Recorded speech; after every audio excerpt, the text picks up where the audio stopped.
Good afternoon and welcome to Pakistan Today News from our New York studio. I'm Chris Taylor. We begin in the United States, where Venezuelan leader Nicolas Maduro has appeared before a federal court in New York following his dramatic capture by U.S. forces earlier this month. Maduro is facing a sweeping set of charges, including narco-terrorism, large-scale drug trafficking, and other serious offenses. Appearing alongside his wife, Maduro pleaded not guilty, while his legal team challenged the legality of the U.S. operation, arguing that it violated international law and that Maduro should be protected by sovereign immunity. The case has already sparked intense diplomatic debate and is expected to have far-reaching legal and geopolitical consequences. Let's go now to New York, where our correspondent Eric Westwood has been following developments closely. Chris, today's court appearance marks the first time Nicolas Maduro has faced U.S. judicial proceedings since his capture.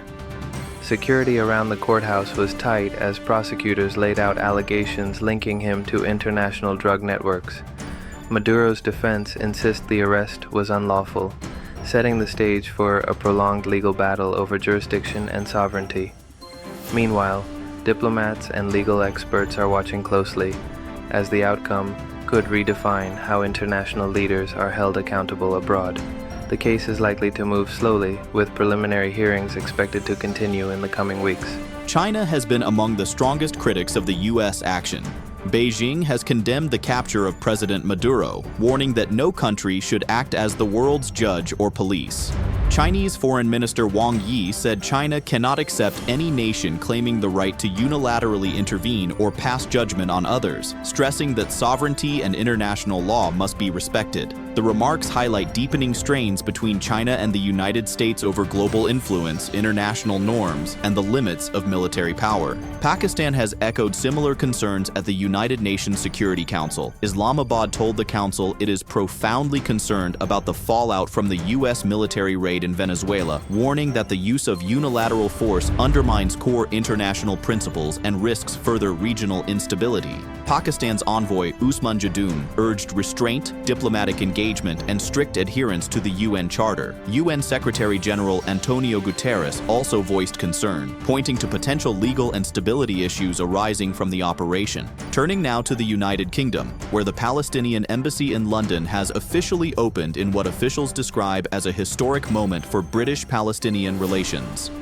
Ambassador Hussam Zomlot unveiled the new embassy plaque in Hammersmith, West London, following the UK's formal recognition of the State of Palestine in September 2025.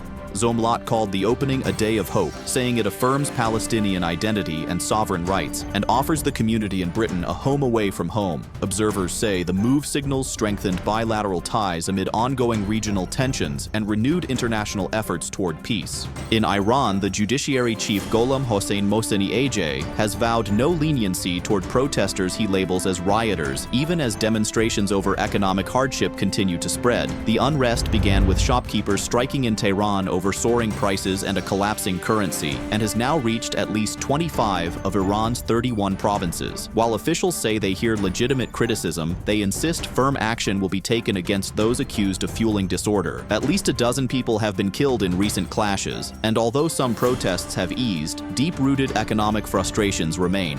Back home in Pakistan, the Federal Investigation Agency's anti-corruption cell in Islamabad has registered a corruption case against Najaf Hamid, brother of former ISI Chief Lieutenant General retired Faiz Hamid. Two others, Abdul Zahoor and Khalid Munir, have also been named in the case.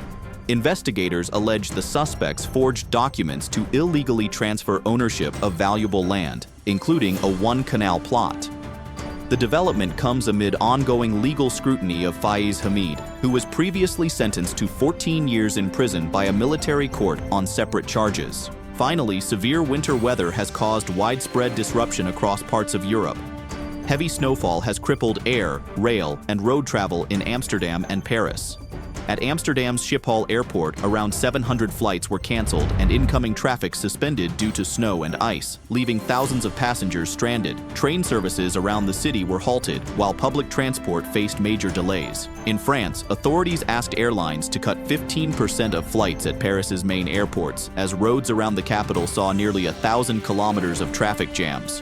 Forecasters warn that continued winter conditions could prolong the disruption in the days ahead. That's all for now.